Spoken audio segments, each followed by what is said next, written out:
Humanity abandons a galactic stage, and the universe spirals into chaos. Chapter 1. The Day the Stars Went Silent. The Grand Hall of Elysium Prime, the beating heart of interstellar diplomacy, had never been so tense. The chamber, a masterpiece of alien engineering, pulsed with soft blue light, designed to be a neutral and calming space for negotiations. But today, it did nothing to ease a growing panic. Delegates from every major power in the galaxy filled the vast amphitheater, their voices overlapping in a cacophony of concern, confusion, and anger. Floating holographic displays projected urgent reports, disturbing trend from all corners of the cosmos. The Terran Union, one of the founding members of the Galactic Accord, had gone completely silent. Impossible, rasped Ambassador Esvan of the Zenda Pact, his reptilian scales darkening with unease.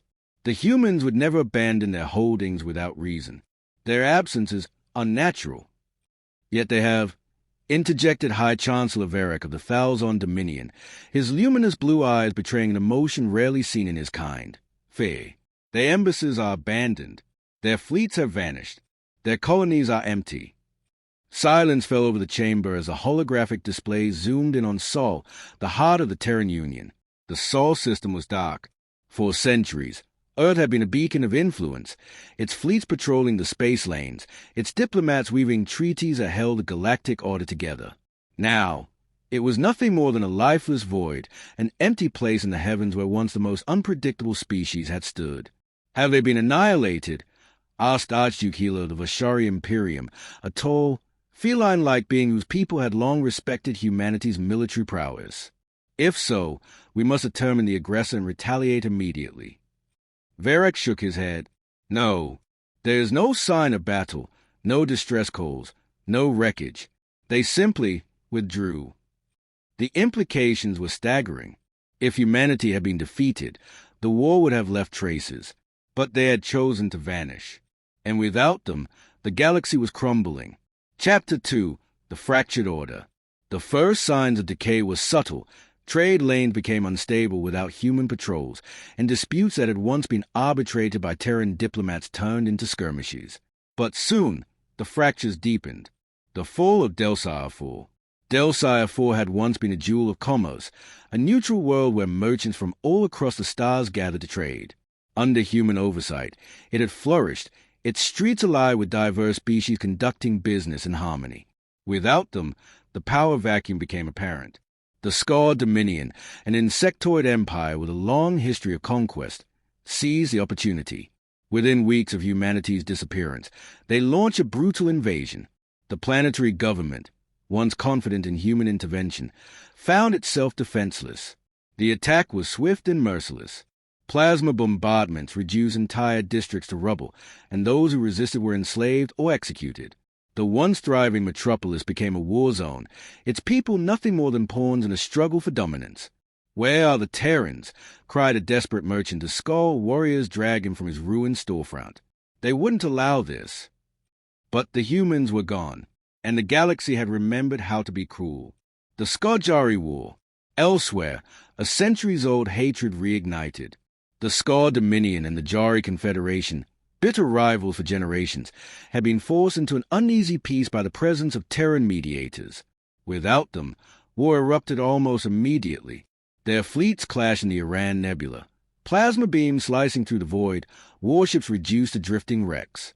Refugee ships fled to conflict zones, seeking sanctuary on neutral worlds, but few places had the resources to take them in. Entire sectors became battlegrounds. The war spiraled, dragging once neutral parties into conflict. The Tevok Syndicate, an opportunistic coalition of smugglers and mercenaries, began supplying both sides with weapons, profiting from the carnage. The Great Peace, once held together by Terran influence, was shattered, and the worst was yet to come. Chapter 3. The Search for Humanity. Not everyone accepted humanity's disappearance as final. Admiral Kales of the Thalzon Dominion, one of the few non-human commanders who had fought alongside Terran forces, refused to believe they were truly gone. "They don't run," Kales growled to his officers. "They're out there, and I'll find them."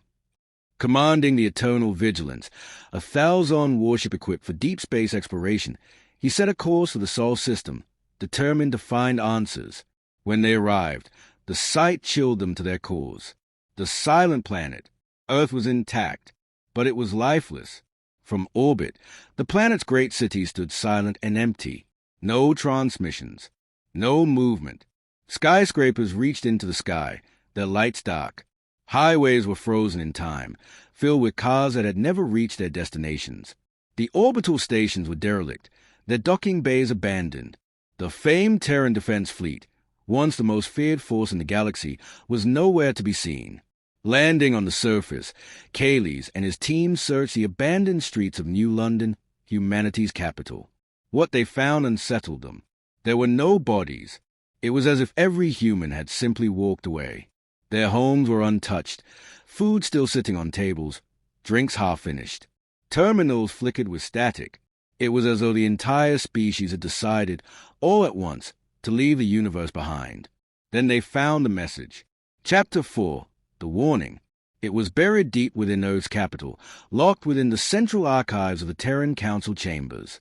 A final transmission from President Elias Carter, the last known leader of the Terran Union. As the hologram activated, Carter's weary face appeared. His voice was calm, but the words carried an eerie weight. To those who seek us, know this: we have seen the cycle. We have watched empires rise and fall, alliances forged and broken. We have played our part in this endless game. But we refuse to be another footnote in history. The message showed glimpses of human history, wars, conflicts, alliances shattered by greed and ambition. The cycle of galactic civilization. The universe is a cruel place. No matter our efforts, the same patterns repeat. We were soldiers, peacemakers, and architects of a better tomorrow. But the stars demand blood. The hologram flickered. Carter's gaze darkened. We have not been destroyed. We have not been conquered. We have chosen to leave, to let the galaxy spiral as it always does. A pause. Then, his final words. And when the ashes settle, we will return. Chapter 5. The Reckoning. Kales stood in stunned silence as a hologram faded.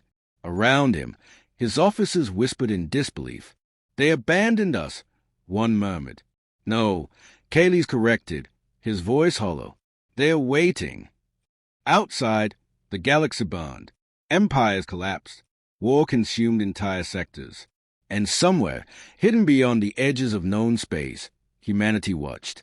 They had seen the end before, and when the time was right, they would come back, but not as diplomats, as conquerors,